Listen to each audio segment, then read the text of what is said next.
나오미는 모압 땅에서 남편도 잃고 두 아들 말론과 기련도 잃었습니다. 어떻게 살아야 할지 막막했어요. 출구가 보이지 않는 꽉 막힌 인생을 살고 있다가 한 줄기 희망의 빛, 희망의 메시지가 나오미에게 들려집니다. 무엇입니까?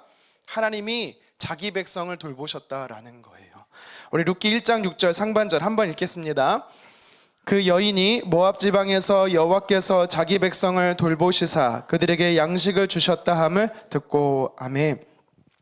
어쩌면 나오미에게는 이런 생각이 한 가지 있었을 거예요. 뭐냐면 하나님이 나에게 우리 가정에 부욕해 하신 은혜를 주셨을 때는 내가 하나님 뒤도 돌아보지 않고 등지고 그냥 모압 땅으로 떠나버렸는데, 내가 하나님 앞에 큰 죄를 지었는데 내가 하나님께 용서받을 수 있을까?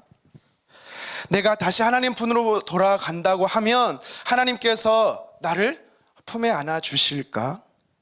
나 같은 자도 사랑하실까? 이런 심리적 갈등이 나오미에게는 있었을 겁니다. 그러다 결국 나오미는 결정하지요. 뭡니까? 아니다, 돌아가자. 하나님 품으로 돌아가자. 약속의 땅 베들레헴 고향으로 돌아가자. 고향으로 돌아가면 하나님께서 나를 굶겨 주시겠어? 굶겨 죽이시겠어? 아니, 굶겨 죽이시더라도 돌아가자. 여러분, 우리도 나오미와 같이 갈등할 때가 있습니다. 하나님 앞에 내가 정말 죄인인데, 나만 아는 은밀하고 정말 부끄러운 죄가 있는데 이런 죄도 하나님 용서하실까? 여러분, 여기서 중요한 영적 원리가 한 가지 우리에게 있습니다. 무엇입니까? 오늘 첫 번째 성경이 우리에게 주는 영적 메시지와 똑같습니다. 하나님은 사랑의 손길을 먼저 내미신다라는 사실입니다. 하나님은 그의 사랑하는 자녀들이 어떤 죄를 지었든 아버지 되시는 하나님은요, 여전히 사랑의 손길을 먼저 내미시고 그리고 그 품에 안아 주신다라는 사실을 여러분 기억하셨으면 좋겠습니다. 너무 염치 없지요. 이런 나도, 이런 내가 용서받는 것 염치 없을 수 있습니다. 뻔뻔해 보입니다. 아니면 때로는 이기적일 수도 있어요. 하지만 그런 감정이 들었으면 여러분, 이미 하나님은 여러분들에게 용서의 손길을 내미신 거예요. 이 사실을 믿었으면 좋겠습니다. 사단은요, 이 틈을 노려요. 이 상황을 노립니다. 뭐라고 우리에게 거짓 메시지를 줍니까? 야, 네가 그런 죄를 지었어도 하나님 용서하실 것 같아? 여러분, 제가 보면 다 알아요. 보이거든요. 안 보입니다. 하나님은요, 용서하신다라고 말씀하시는데 반대로 사단은요, 너는 용서받지 못해. 하나님은 절대로 널 용서하지 않아 라고 말씀하세요. 우리 같이 요한일서 1장 9절 말씀 읽도록 하겠습니다. 만일 우리가 우리 죄를 자백하면 그는 미쁘시고 의로우사 우리 죄를 사하시며 우리를 모든 불의에서 깨끗하게 하실 것이요. 아멘. 하나님은 미쁘대요. 여러분, 미쁘다라는 말이 뭐지요? 이쁘다라는 뜻입니까? 아이고 이쁘다 이런 뜻이에요? 아니죠. 오늘 제목과 같이 하나님은 신실하다라는 거예요. 영어로 하면 faithful이에요. 믿을 수 있다라는 겁니다. 왜요?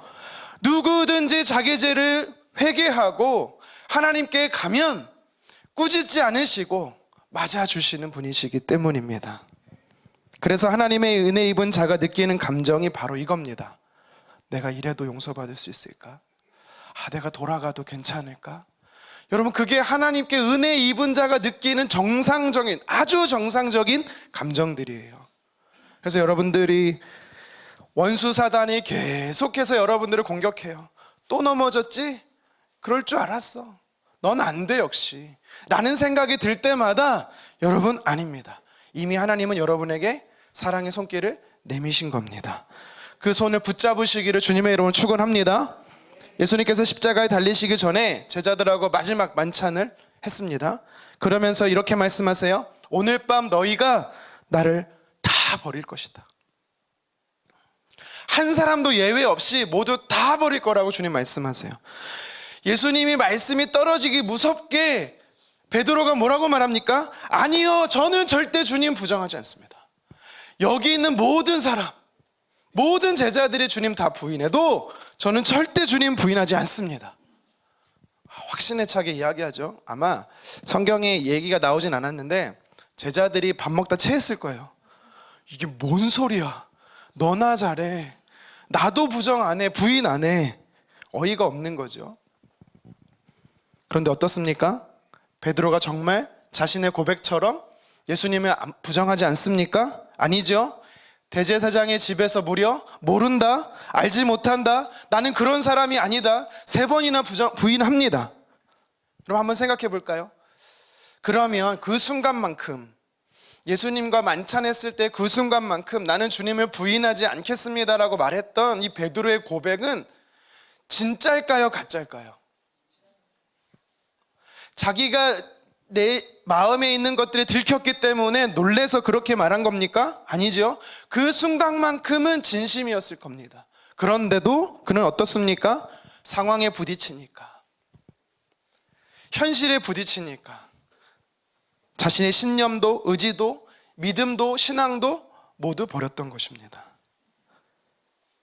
내가 예수를 안다면, 예수와 함께한 사람이라면 천벌을 받을 거야 라고 스스로를 저주했던 사람이 베드로예요. 그런데 베드로가 어떻게 다시 사도로서의 부름을 입습니까? 죄인된 베드로를 예수님이 먼저 찾아오셨기 때문이죠. 찾아오신 예수님은요, 베드로에게 사랑의 손길을 내미셨던 겁니다. 부활하신 예수님이 어디로 가시냐면 디베라라는 곳으로 가셨어요. 사진 한 장 보여주시겠습니까? 디베라 호수가 어디냐면 갈릴리 바다를 중심으로 해서 왼쪽 아래가 디베라입니다. 이곳에 예루살렘에서 십자가에 죽으신 예수님으로 인해서 제자들이 디베라라는 곳에 다시 와서 고기잡이를 하고 있었다라는 거예요. 참고로 왼쪽 윗부분이 가버나움이죠. 예수님이 사시던 집이 있던 곳이 가버나움이에요. 오른쪽 위에, 갈릴리 오른쪽 위는 베세다죠. 베세다가 어디입니까? 오병이어 기적을 일으켰던 곳이 베세다죠. 또 오른쪽으로 쭉 내려오면 거라사라는 데가 있어요. 거라사 한 곳에서 어떤 일이 벌어져요? 거라사 광인. 그렇죠? 기억나죠? 네. 이런 사건들이 갈릴리 바다에 있었던 거예요. 그 지역명이지요. 어쨌든 부활하신 예수님께서 이 디베라라는 곳에 오셔서 고기잡이 하고 있는 제자들에게 찾아가십니다. 근데 웃긴 건요, 요한복음의 말씀에 보니까 제자들이 예수님이 누군지 몰랐대요. 아니 3년 동안 동거동락했고 며칠 전까지만 해도 같이 있었던 예수님을 왜 제자들이 몰랐을까요? 왜일까요? 2가지 이유지요. 예수님이 부활하시고 새로운 몸을 입으셨기 때문이기도 하고요. 물론 부활 후에 제자들에게 나타나시긴 했지만 제자들은 아직도 예수님이 부활하셨다는 사실에 대해서 확신이 없었어요. 긴가민가 했던 거죠. 어쨌든 예수님을 버리고 떠났던 제자들에게 예수님이 이 디베라라는 곳에 찾아오십니다. 그래서 예수님이 제자들에게 사랑의 손길을 내미셨던 거예요. 3년 동안 고기잡이를 안 해서 그런지는 몰라도 성경에 보니까 밤새도록 고기 잡는데 한 마리도 안 잡혔대요. 날이 샜어요. 그랬더니 어떤 사람이 와서 고기 잡았습니까? 얼마나 잡았어요? 했더니 제자들이 말해요. 한 마리도 못 잡았습니다. 다시 말합니다. 그러면 배 오른편에 그물을 던져 보세요. 어디서 많이 들어본 건데? 어디서 들어본 거지? 아마 제자 중에 한 명은 생각했을 겁니다. 이거 어디서 들어본 건데? 여러분도 어디서 들어봤죠?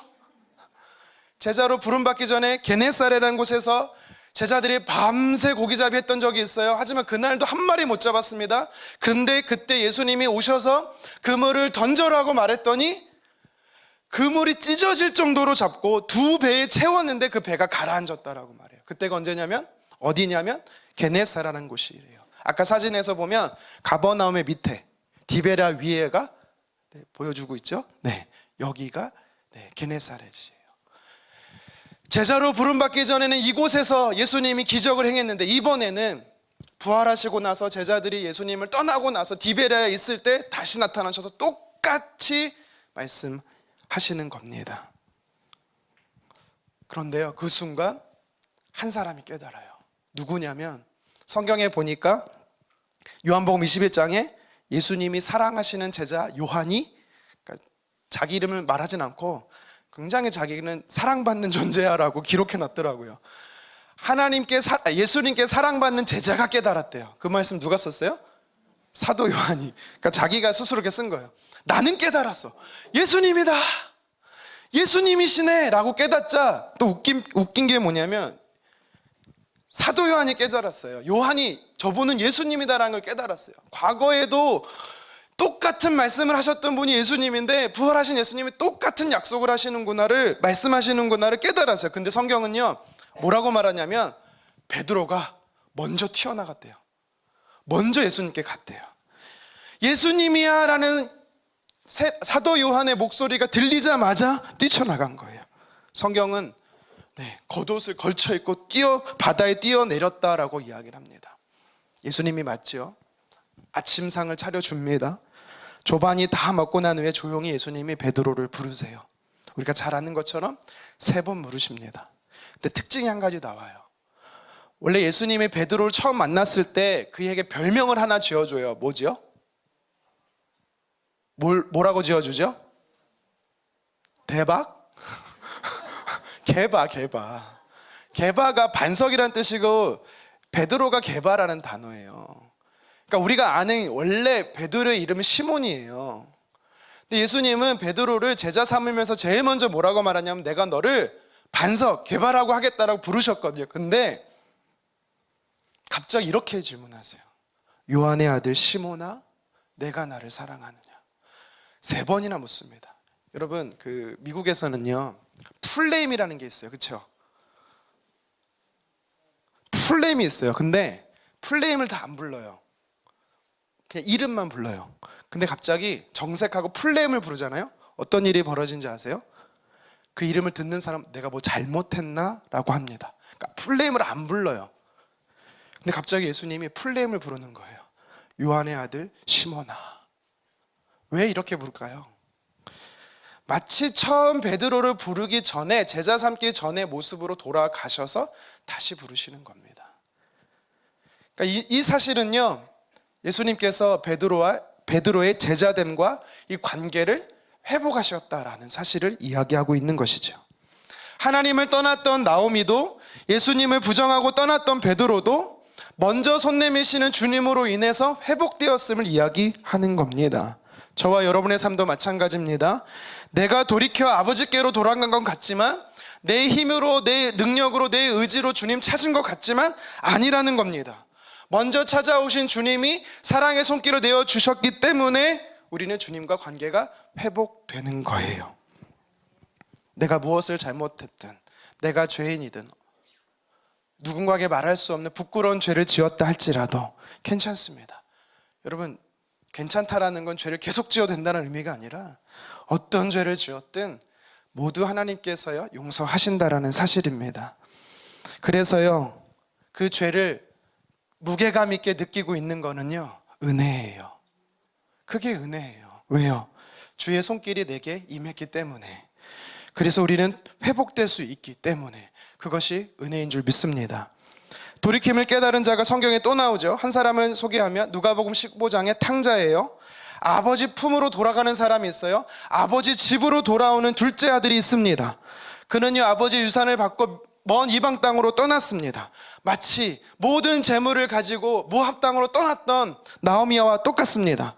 성경을 자세히 읽어보면 허랑방탕하게 살았대요. 그러니까 이것을 보면서 우리는 무엇을 유추할 수 있습니까? 나오미가 모압 땅에서 결코 경건하게 살았던 것이 아니라는 겁니다. 여러분 주님 떠나면 잘 살 것 같지요? 주님이 평가는 한 가지입니다. 허랑방탕하다. 그리고 성경은 계속해서 말해요. 그날에 큰 흉년이 있대요. 하나님 떠나면 풍년이 있고 잘 살 것 같죠? 아니요. 계속해서 어려움의 연속들이라는 거예요. 이런 것을 통해서 그가 아버지께로 돌아오기로 결정하지요. 그에게도 하나님의 사랑이 손길이 미쳤던 것입니다. 근데 그가 그냥 돌아온 것이 아니라 회상을 한 가지 해요. 생각을 한 가지 하는 것입니다. 무슨 생각을 하냐면 아버지의 집에는 품꾼도 부자인데 아버지의 집은 품꾼도 양식이 풍족한데 이거를 회상합니다. 누가복음 15장 17절 상반절 같이 한번 읽겠습니다. 이에 스스로 돌이켜 이르되 내 아버지에게는 양식이 풍족한 품꾼이 얼마나 많은가. 많은 분들이 아버지 집은 풍족한데 이거로 생각하는데 그게 아니에요. 성경은요 정확하게 품꾼도 양식이 풍성하다라고 이걸 이야기하고 있어요. 왜 이렇게 이야기했는지 아세요? 누가복음이 여기서 말하고 싶은 게 뭔지 아세요? 아들은 결단했다라는 거예요. 한 가지 결정했다라는 거예요. 뭐냐면 내가 아버지 집으로 돌아가는데 품꾼도 부자니 나는 품꾼으로 돌아가겠다라는 거예요. 종으로 돌아가겠다라는 것입니다. 그렇게 결단한 거예요. 자기는 아들로서, 아버지의 자녀로서 자격이 없다라고 스스로 생각한 거예요. 그래서 아버지가 받아주시기만 하면 나는 노동자, 일꾼, 품꾼, 종으로 살고자, 그래도 풍족할 수 있으니까 라고 생각하고 돌아간 겁니다. 근데 우리가 잘 알듯이 성경은 어떻게 말합니까? 거리가 먼데도 아버지께서 막 달려오는 거예요. 달려안아서 목을 안고 입 맞춥니다. 제일 좋은 옷으로 갈아입혀 주시고, 손에는 가락지를 끼워 주시고, 발에는 신발도 신겨 주시고, 송아지를 잡아서 잔치를 베풀어 주셨다라고 말합니다. 그러면서 하는 말, 죽었던 아들이 돌아왔다. 이거는요, 거듭났다를 의미하는 겁니다. 다시 태어났다라는 것을 이야기하는 거예요. 오늘 본문의 나오미가 이런 은혜들을 누린 겁니다.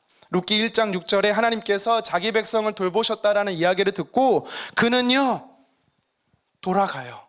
어디로 돌아갑니까? 네, 제 목소리가 들리네요. 좋네요. 하나님 품으로 돌아가는 거예요. 약속의 땅 베들레헴으로 돌아가는 겁니다. 먼저 찾아오셔서 사랑의 손길을 내미시는 하나님의 은혜에 반응한 것입니다. 그런데 나오미도 똑같아요. 이 탕자처럼 똑같이 반응해요. 어떻게 반응합니까? 나도 약속의 땅에 돌아가는 가지만 그냥 품꾼으로 이삭을 주스며, 보리와 밀에 이삭을 주스며 종처럼 살자. 그래서 그의 이름을 계명하잖아요. 뭐라고 계명합니까? 나오미라 부르지 말고 마라라 부르라. 그런데 나오미가 깨달은 겁니다. 무엇을 깨닫습니까? 며느리 룻이 첫날부터 보아스라는 사람의 땅에서 이삭을 주워 오는데 한 에바가 양이 어떻게 된다고요? 22리터 양의 엄청난 양의 이삭을 주워 오는 겁니다. 이상하지요? 너무 이상합니다. 너무 많이 주워 오는 겁니다. 그것이 끝이 아니고 주인과 함께, 보아스와 함께 한 식탁에서 식사를 했다라는 겁니다. 가족이 아니면 식사할 수가 없어요. 남은 음식을 싸갖고 왔습니다. 첫날만 그런 게 아니에요. 매일매일. 언제까지요? 추수가 끝나는 날까지. 뭐지? 왜 하나님 이런 은혜를 베푸시지? 나오미는요 계속 생각하는 거예요. 왜 우리에게 이런 은혜를 하나님이 베푸시는지 계속 생각하는 것입니다. 그런데 룻기 2장 23절에 보면 추수가 끝나는 날 한 가지 큰 결단을 했다라고 이야기를 한 것이죠. 원래는 나오미 역시도 베들레헴에서 종처럼 살고 싶었어요. 그냥 품꾼처럼 하루 일하고 하루 벌어 사는 그런 사람으로 살고자 했습니다. 그런데 하루 지나고 이틀 지나고 일주일이 지나고 열흘 지나고 보름 지나고 계속해서 룻을 통해서 너무나 많은 이삭을 주워 오는 것을 보면서 무엇을 깨닫는 것입니까? 하나님은 단순히 나를 자녀 삼아 주시고 회복해 주신 정도가 아니라 하나님의 약속을 회복해 주시는구나. 하나님의 기록된 약속을 누릴 수 있는 종이 아니라 아들로서, 딸로서, 자녀로서 회복시켜 주셨다라는 사실을 나오미가 깨닫게 되는 것입니다. 그래서 하루가 지날 때마다 계속해서 생각하는 거예요. 또 확인하고 하나님의 약속을 기억하는 것입니다. 그러면서 소망이 한 가지 생겨요. 어떤 소망입니까? 꾹꾹 누르고 또 누르지만 자꾸 주체할 수 없는 감격으로 불쑥불쑥 샘솟기 시작하는 겁니다. 무엇입니까? 하나님이 남편을 주실 것이다. 나의 가문을 회복시켜 주실 것이다. 바로 고엘에 대한 하나님의 약속이, 그 고엘에 대한 약속도 나도 누릴 수 있다라는 소망이 생기기 시작한 겁니다. 사실 나오미는 하나님의 이 약속을 모르지 않았어요. 알고 있었습니다. 하지만 자신에게는 해당되지 않는다라고 생각했어요. 왜요? 자격이 없으니까. 하나님 버리고 떠났었으니까. 하나님 신앙 버리고 떠났었으니까. 하나님이 분명히 그의 사랑하는 백성들에게 하나님이 허락하신 약속의 땅 안에 머물라고 했는데 그녀는요 뒤도 돌아보지 않고 떠났었거든요.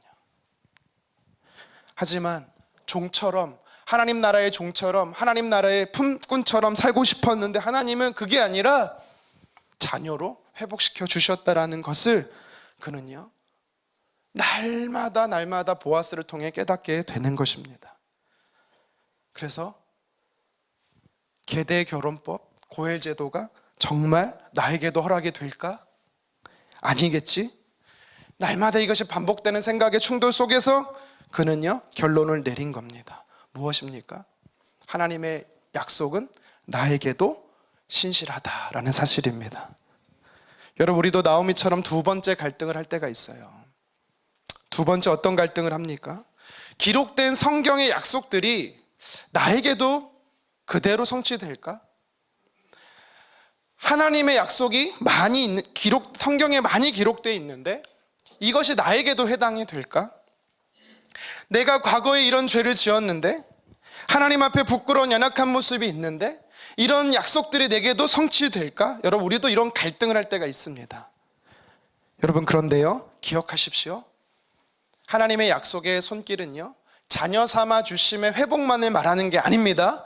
기록된 하나님의 약속, 성경의 약속들이 저와 여러분들에게 동일하게 성취되도록 허락하시는 겁니다. 나의 어떠함이 아니에요. 나의 모습 때문에 허락된 약속이 아니에요. 하나님의 전적인 은혜가 기록된 성경의 약속들을 허락해 주시는 겁니다. 여러분, 성경에 많은 약속들이 있는데 다 우리가 몇천 가지 되는 약속들을 찾아볼 수는 없고요. 신명기에서 하나님이 우리에게 허락하신 약속을 한 군데만 한번 찾아보도록 하겠습니다. 신명기 28장에 보면 개인적으로나 민족적으로나 하나님께서 약속을 베푸신대요. 먼저 전제 조건이 나옵니다. 우리 신명기 28장 1절 상반절 말씀을 같이 한번 읽어보도록 하겠습니다.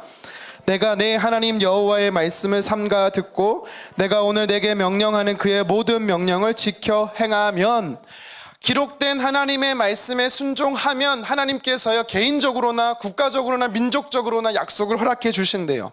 1절부터 6절이 개인에게 허락된 5가지 약속이 있습니다. 한번 간단하게 찾아보겠습니다. 1절 하반절 말씀 같이 한번 읽습니다. 너를 세계 모든 민족 위에 뛰어나게 하실 것이라. 아멘. 여러분, 우리 그 약속을 취하셨으면 좋겠습니다. 저도 말씀을 준비하면서 이 말씀 나의 말씀으로 취하겠습니다라고 고백을 했어요. 하나님 어떻게 하신대요? 하나님 말씀에 순종하는 자를 통해서 높여 세워 주신다라고 합니다. 하나님은 어떤 분이십니까? 교만한 자를 낮추시기도 합니다. 반대로 겸손한 자를 하나님 높이신대요. 하나님 보시기에 겸손한 자가 누군지 아세요? 못해요, 아니에요, 안 할게요, 이게 겸손이 아니에요. 하나님 나라의 겸손은 뭔지 아세요? 순종하는 거예요. 내게 주신 은사와 재능과 달란트를 가지고 순종하는 겁니다. 나 아니면 안 돼, 이게 아니에요. 나라도 쓰신다면 내가 주님 나를 사용해 주십시오라고 고백하는 것이 순종입니다. 하나님 그런 자를 어떻게 하신대요? 높이 세우신대요.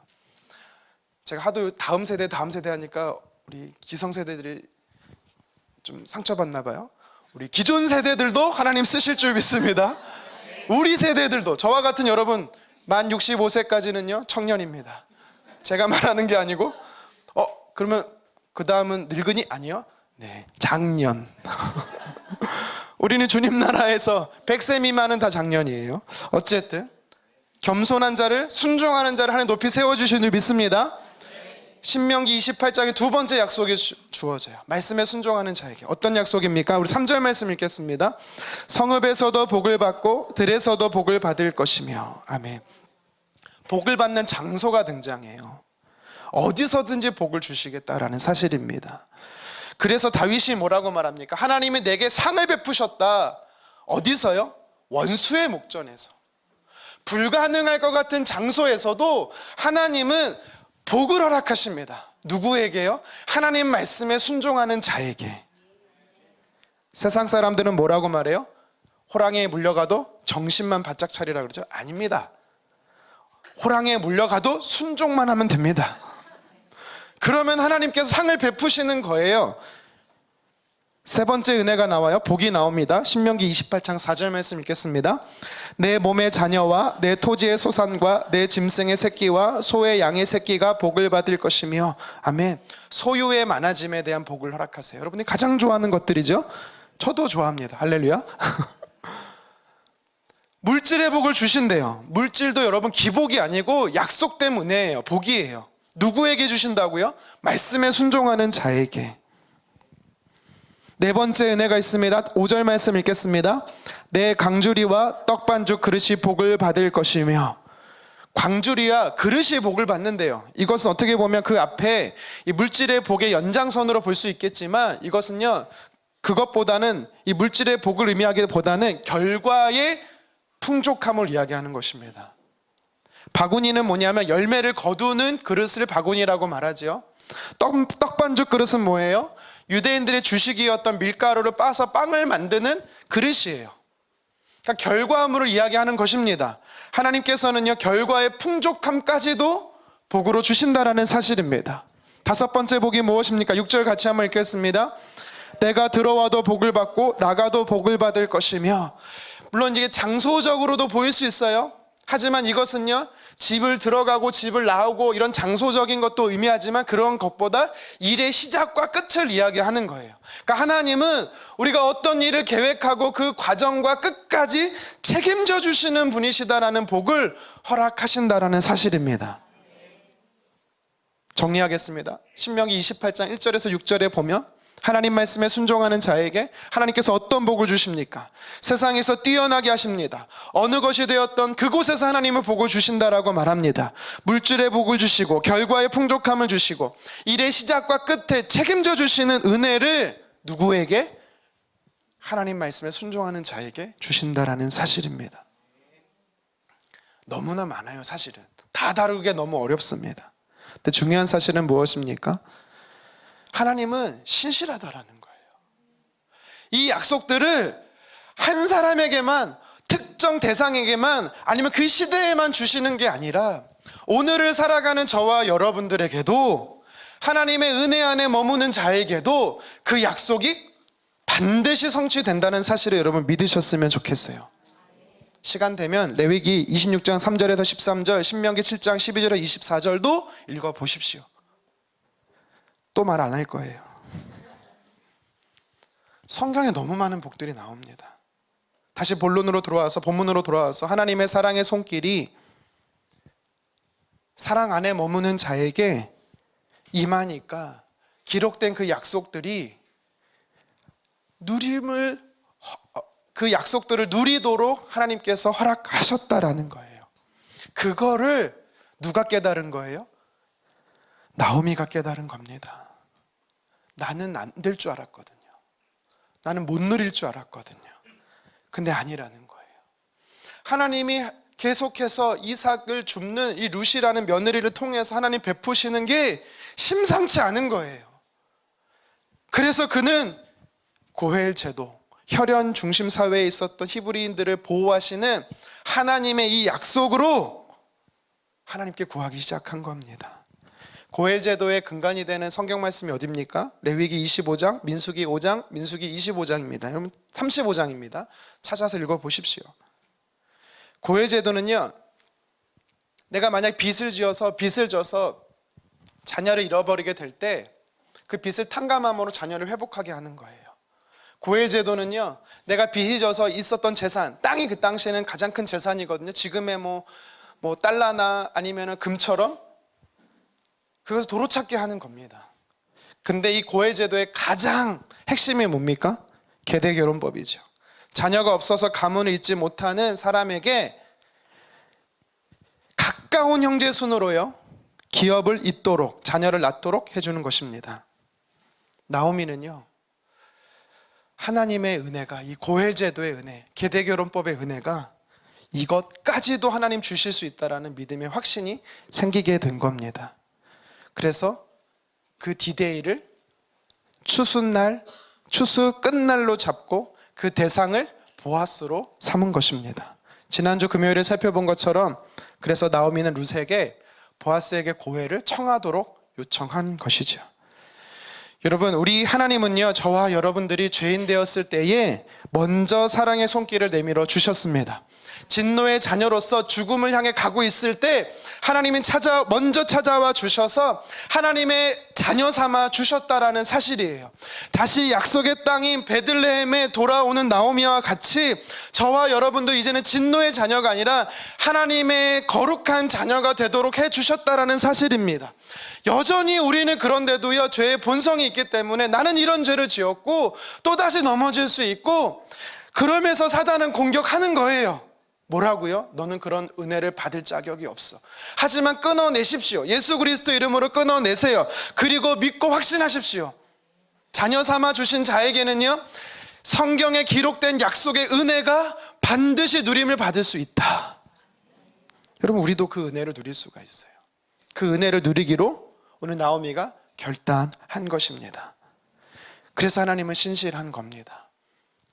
자녀 삼아 주셨을 뿐만 아니라 사랑의 손을 내미셔서 나를 먼저 선택해 주셨을 뿐만 아니라 자격 없는 나를, 그냥 종처럼 품꾼처럼 살고 싶었던 나를 탕자를 다시 아들 삼아 주셨던 것처럼, 그리고 약속된 복들을 다시 주시는 것처럼 우리 주님은 좋으신 분이신 줄을 믿으시기를 바랍니다.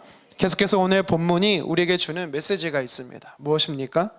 온전히 순종하라라는 겁니다. 온전히 순종하라. 6절 하반절 말씀 같이 한번 읽겠습니다. 시어머니의 명령대로 다 하니라. 아멘. 루시요, 그의 시어머니 나오미의 명령대로 하나도 빠짐없이 온전히 순종했다라는 것을 성경이 이야기하는 것이지요. 어머니 명령에 따라 7절에 보면 룻은 어떻게 합니까? 보아스의 발밑에 눕습니다. 당시 추수가 끝나면요, 사람들은요 추수단 위에서 잠을 잤어요. 왠지 아세요? 집 두고 왜 거기서 잘까? 집 나오면 뭐라고요? 네, 그렇죠. 개고생인데 왜 거기서 잤을까요? 그렇죠. 당시는 지금처럼 안전한 창고가 없었어요. 그러니까 주인뿐만 아니라 종들이 그 단 위에서 다 자는 거예요. 혹여라도 밤새 적들이 와서 빼앗아가지 못하도록. 그래서 보아스도 주인임에도 불구하고 단 위에서 자고 있는 겁니다. 근데 보통 밖에서 주인이 자면 뭐 텐트를 치고 자든 아니면 밖에서 주인이 잘 때 주인만 자는 게 아니라 몸종들이 같이 잘 거 아니에요. 그때 어떻게 자는지 아세요? 주인이 누우면 주인 발밑에 순서대로 종들이 누워요. 직각으로 누워요. 직각으로. 여러분, 발밑에 눕는 거 다 싫어하죠. 발냄새 나니까. 그래서 서로 잘 때 어떻게 해요? 머리를 맞대고 자지만 발을 맞대고 자든가 하잖아요. 근데 직각으로 눕진 않습니다. 왜요? 대등하다 생각하니까. 근데 당신은 안 그랬어요. 주인이 누우면 종들은 직각으로 발밑에 눕는 겁니다. 그래서 7절 하반절에 룻이 보아스의 발밑에 누웠다라는 이 사실을 보고 보아스를 유혹하려고 매혹적으로 저돌적으로 대시했다 생각하시면 무식한 겁니다. 아닙니다. 도리어 고엘의 직무를 당신이 짓도록 나오미와 룻이 취한 방법이었던 겁니다. 누군가 자신의 발밑에 있다는 것을 알고 놀래서 깼어요. 그래서 보아스가 누구야? Who are you? 묻는 겁니다. 그랬더니 룻이 이렇게 말하죠. 우리 9절 하반절 같이 읽겠습니다. 당신의 여종 룻이 오니 당신의 옷자락을 펴 당신의 여종을 덮으소서. 이는 당신이 기업 물을 자가 됨이니이다 하니. 아멘. 좀 이상합니다. 좀 약간 이상한 내용이 나와요. 문화도 모르고 유대사의 문화도 모르고 율법도 모르고 그러니 룻기 말씀을 이 본문을 읽으면서 야한 이야기라고 생각하는 사람들은 9절의 말씀을 가지고 룻이 벌거벗었기 때문에 보아스에게 나를 덮어달라고 생각하신다면 여러분, 아닙니다. 여기서 옷을 덮으소서라는 그 말이 아니에요. 그런 뜻이 아니에요. 룻이 실오락이 걸치지 않았다라고 다 벗었다 그런 의미가 아니고, 지난 금요일에도 말씀을 드렸다시피 이미 룻은요 저녁이 되면은 이불처럼 쓰는 이 시물라라는 겉옷을 입고 있었어요. 그럼에도 불구하고 룻은 보아스에게 뭐라고 말합니까? 당신의 옷자락으로 나를 덮으소서. 왜 이렇게 말한지 아세요? 여기서 말하는 옷자락은 히브리 말로 말하면 날개예요. 날개. 케나프라는 날개입니다. 덮으소서라는 단어는요 펼치소서라는 뜻이에요. 그러니까 다시 정확히 말하면 당신의 날개를 펼쳐서 나를 보호하소서라는 겁니다.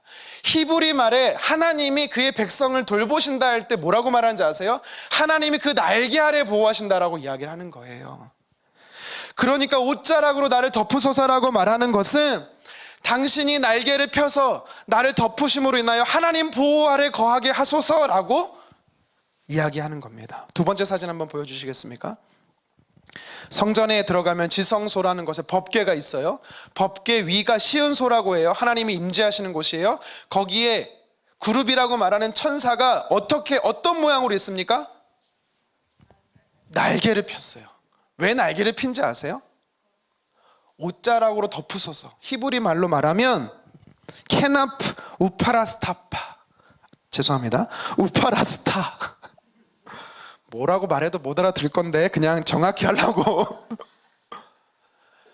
하나님의 천사가 왜 날개를 펴고 있습니까? 하나님의 돌보심을 이야기하는 거예요.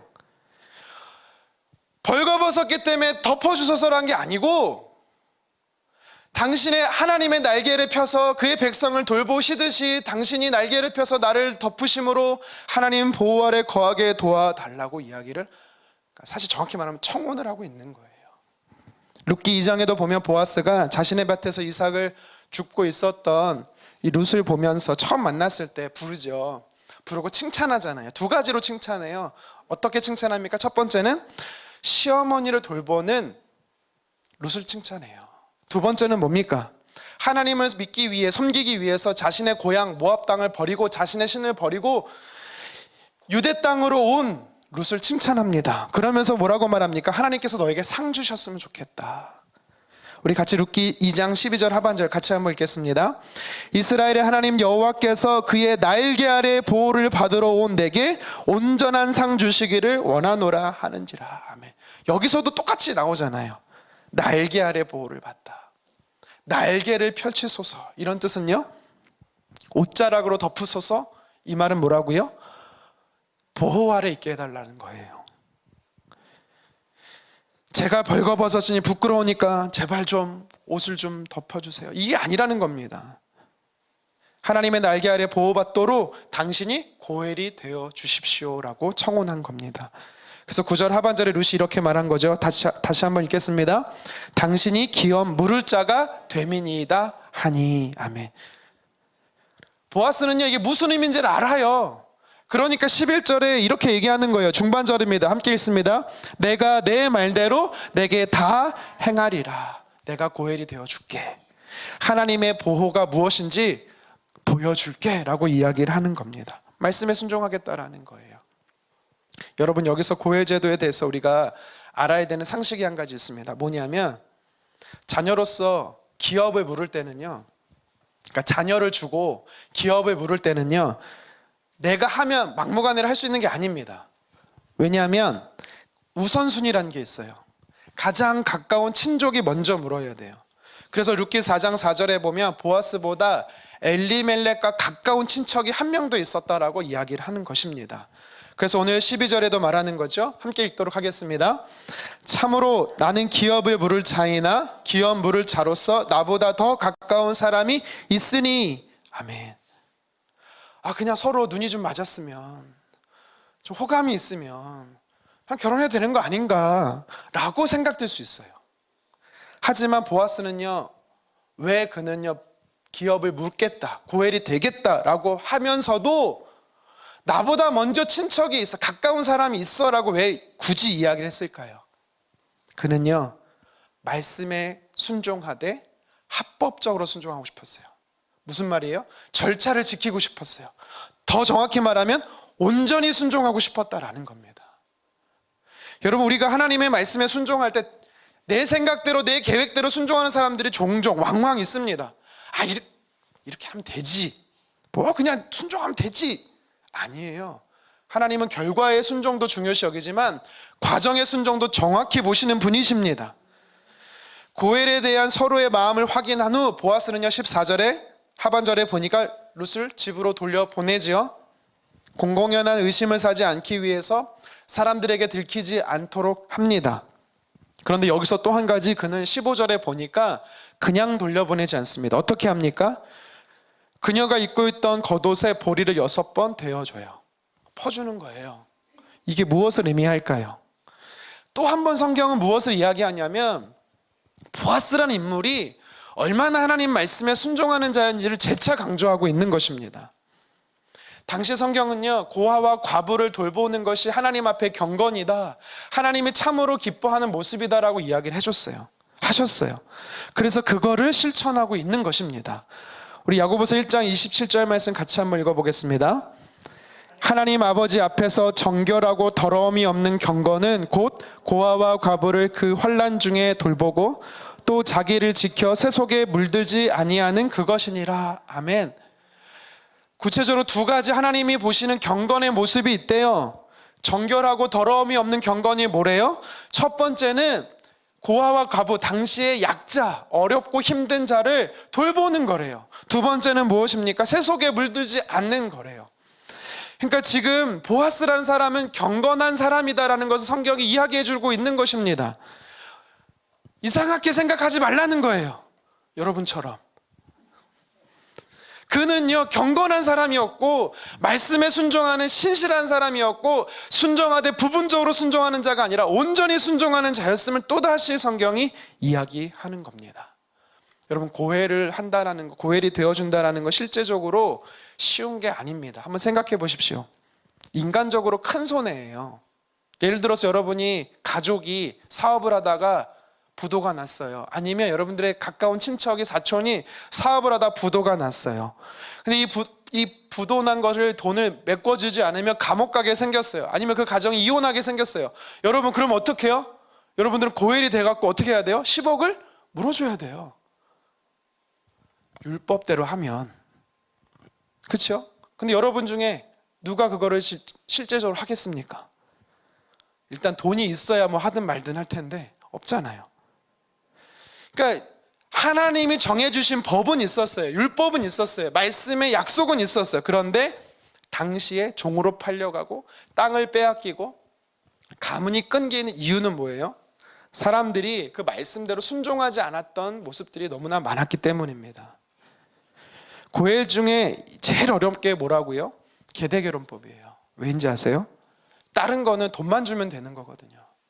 하지만 계대결혼법은요, 씨를 줄 뿐만 아니라 자기의 재산의 절반을 줘야 돼요. 자녀가 되면 상속비를 줘야 돼요. 그러니까 어려운 거예요, 계대결혼은. 그런데 지금 보아스가 어떻게 해요? 계대결혼을 승낙하는 겁니다.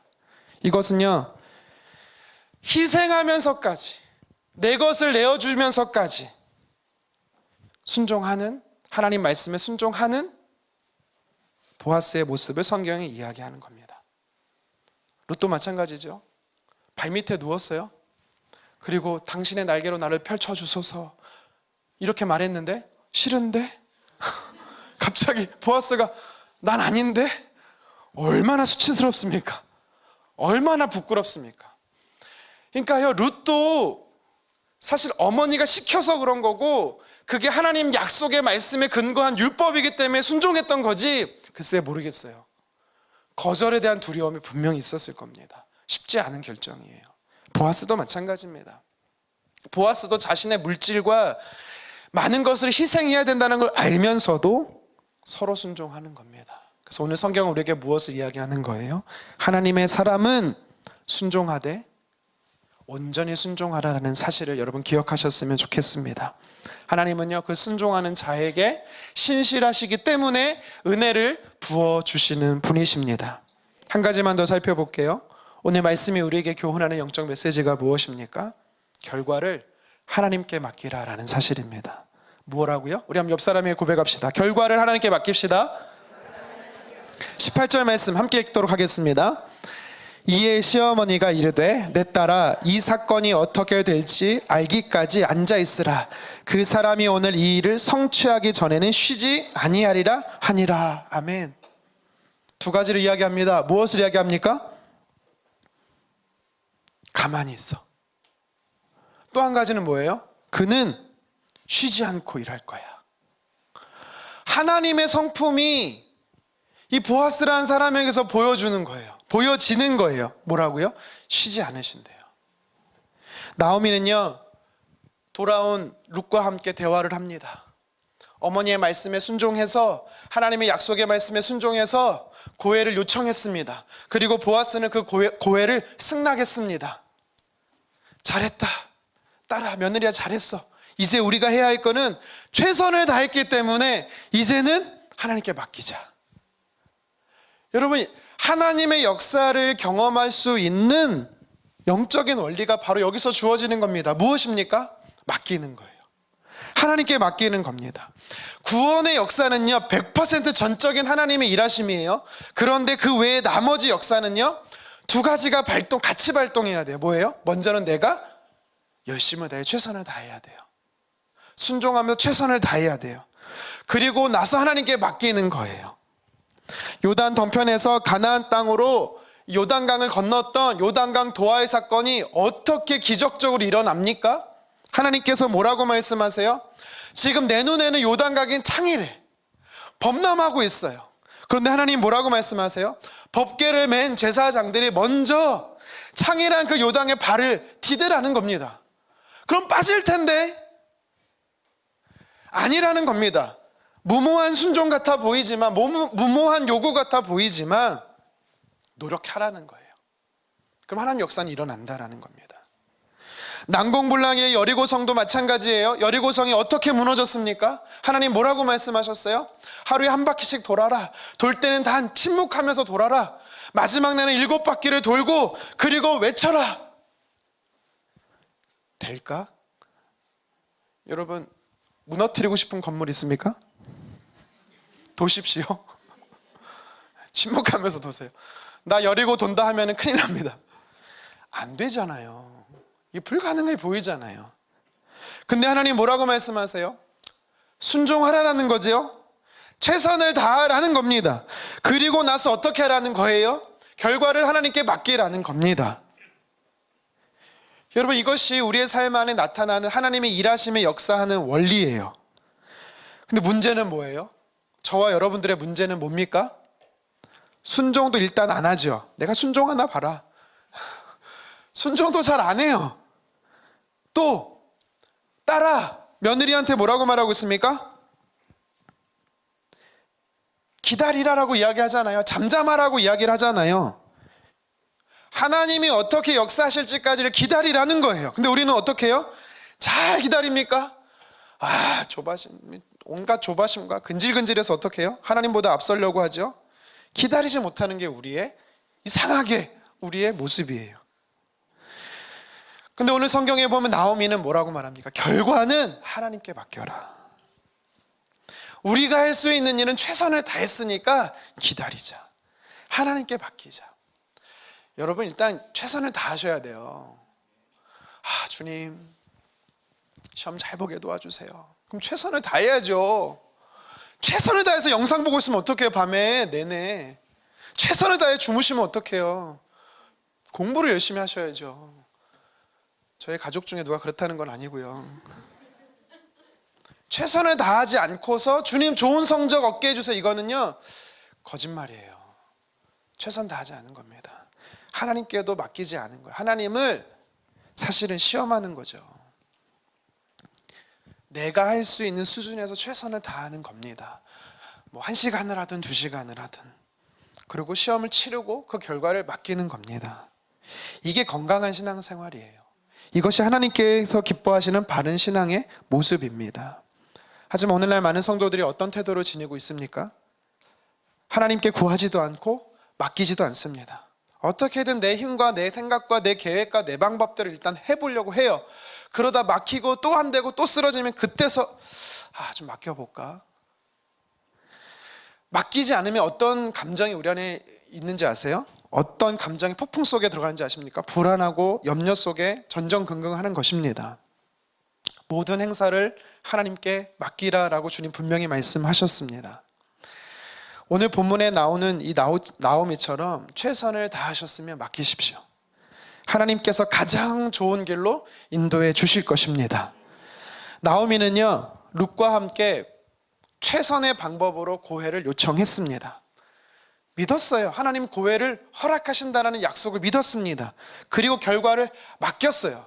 물론 나오미는요, 보아스가 고해를 할 거다라는 확신이 있어요. 성경을 읽어보면. 하지만 한 가지 더 생각해 보는 겁니다. 보아스가 고해이 되어주지 않는다 할지라도 하나님은 반드시 다른 방법으로 고해를 허락할 것을 그는요 믿었다라는 사실을 우리는 알아야 됩니다. 어떤 결과가 주어져요? 그럼 우리는 어떻게 생각합니까? 내 생각과 다르면 하나님은 응답하지 않으신다. 여러분, 하나님은요 본질적으로, 성품적으로, 존재 자체가 가장 좋은 방법을 주실 수밖에 없는 분이세요. 여러분 믿으셨으면 좋겠습니다. 하나님은요, 우리가 구하잖아요. 그러면 성품상, 하나님의 기질상, 하나님의 속성상, 존재 자체 가장 좋은 것을 주실 수밖에 없는 분이세요. 혹여라도 하나님 앞에 실족했습니까? 하나님께 실망했습니까? 하나님 앞에 서운하십니까? 그럼 여러분들 하나님을요 온전히 신뢰하지 못하는 거예요. 시편 66편 9절 말씀 같이 한번 읽겠습니다. 그는 우리 영혼을 살려두시고 우리의 실족함을 허락지 아니하시는 주시로다. 무슨 뜻이에요? 하나님은 절대 그의 백성을 실족해 하는 분이 아니다라는 사실입니다. 하나님의 존재 자체가 본질상, 성품상, 속성상 하나님은 백성에게 차선책을 줄 수 없는 분이라는 거예요. 무슨 말이에요? 내게 허락된 것이 최선이라는 겁니다. 이게? 여러분 일단 점검해야 될 게 뭐냐면 내가 정말 순종했는가, 내가 정말 하나님께 최선을 다했는가, 이것부터 점검하십시오. 그리고 나서 구하는 것에 대해서 최선인가를 기다려 보십시오. 맡겨보세요. 말씀에 순종하지도 않고 맡기지도 않고 기다리지도 않고 하나님이 가장 좋은 것을 주시지 않았다라고 제발 좀 속상해하지 마세요. 확신이 없어서 그런 거예요. 하나님은 가장 좋은 것을 주신다는 확신이 없어서 그런 겁니다. 우리의 기도의 응답도 마찬가지입니다. 온전히 맡기지 못해서 그래요. 내가 하나님의 말씀에 순종하지 않고 따라가지 않고 기다리지 않고 가장 좋은 것을 응답하신다라는 확신도 없으면 여러분 우리는 하나님께 실망할 수밖에 없습니다. 18절 하반절의 나오미의 고백처럼 이를 성취하시기까지 우리 하나님은 어떻게 하신다고요? 결코 쉬지 않으십니다. 결코 쉬지 않습니다. 열정적으로 열심을 다해 저와 여러분의 삶에 일하신다라는 사실을 믿으시기를 바랍니다. 말씀을 정리하겠습니다. 고해를 요청하고 고해를 승낙하는 이 룻과 보아스의 대화 속에서, 그리고 집으로 돌아와서 룻이 나오미, 그의 시어머니 나오미와의 대화 속에서 우리는요 하나님은 어떠한 분이신지를 발견하게 됩니다. 하나님은 어떤 분이십니까? 신실하신 분이세요. 믿고 신뢰할 수 있는 분이십니다. 하나님 먼저 그의 백성들에게 사랑의 손길을 내미시기에 신실하신 분이세요. 나오미가 모압 땅에 있을 때 하나님 먼저 불러주셨어요. 하나님이 그 땅에 복을 주셨다라는 은혜를 베푸시셨어요. 그 복을 들은 거예요. 하나님 다시 부르신 거죠. 말씀의 약속의 은혜를 그는요 꿈꾸기 시작했습니다. 자녀 삼아 주실 뿐만 아니라 그 자녀에게 주시는 기록된 약속들을 보아스는요 품기 시작했습니다. 하나님은 우리를 진노의 자녀에서 자녀 삼아 주실 뿐만 아니라 기록된 약속에 자녀들에게 주시는 복들을 누리도록 허락하신 신실하신 분임을 여러분 믿으시기를 바랍니다. 오늘 말씀은 또 하나님은 신실하다라고 말씀하세요. 누구에게요? 순종하는 자에게. 구체적으로 우리 신명기 28장에 이 약속들을 살펴봤었습니다. 이것뿐만이 아닙니다. 하나님의 많은 약속들이 저와 여러분들에게 주어졌어요. 특정한 사람에게 주시는 게 아닙니다. 자녀된 모든 사람에게 주시는 겁니다. 저와 여러분도 누릴 수 있는 사실입니다. 아니 반드시 누리라고 주신 약속들입니다. 누가 누릴 수 있습니까? 약속에 믿고 신뢰하는, 순종하는 사람들입니다.